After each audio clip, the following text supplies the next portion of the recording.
All right, so for a lot of these double passage questions, they're not really about like the double passage per se, like maybe little snippets of it, but kind of use dumb summaries to capture what's going on. But in this case, I'm just going to say follow instructions, right? Like, yeah, there's a lot of lines in this whole thing, but it's pretty clear what we're supposed to do. Sumner would most likely fault the simple question proposed by Douglas in passage 1 for being what? Well, let's go to the simple question. Let's see what he says in 36 to 37.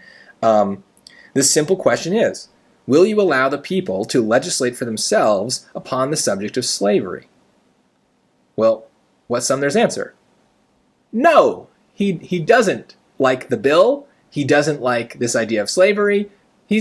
No is the answer. So he knows what he would say to the question. So he doesn't want the people to, what's the word that Douglas uses here? Legislate on slavery.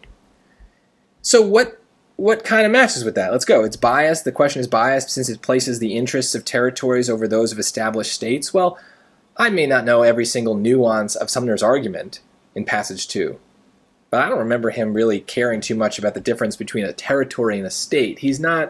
That's not his concern. That just doesn't really come up. So there you go. Dumb summary kind of works there.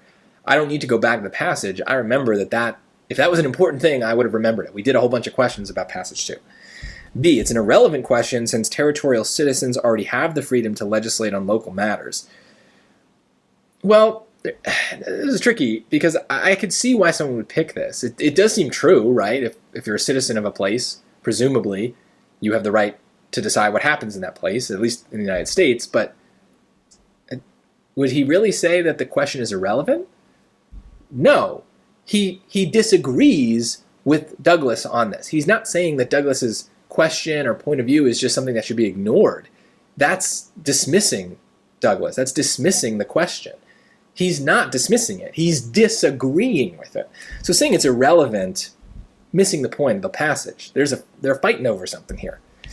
C, it's misleading since it fails to acknowledge that certain provisions of the Kansas-Nebraska bill are unrelated to territorial sovereignty. Well, they only really seem to be talking about the provisions that are about the territory. So maybe that's true, but it's not what they're arguing about. They're arguing about the part that's about territorial sovereignty. So this just seems like an unrelated answer. So that leaves us with D, and it does say it's an immoral question since it focuses on the political rights of territorial citizens at the expense of the human rights of slaves, right? So why will you allow the people to legislate for themselves upon the subject of slavery?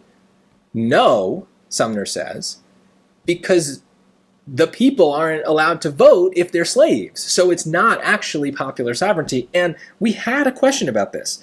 That came up, where is it here? I guess it's this paragraph, yeah. Slavery's not, here. It's a denial of human rights, I do not deny popular rights but uphold them, right? So this was, I think, question 38. And so this is why, in my opinion, the no reading strategy works, is we don't need to read the passage up front because the other questions are going to direct us to the most important pieces, the main ideas, because that's what they're going to ask about. They're not asking about random little tiny facts. They're asking about the big kind of ideas.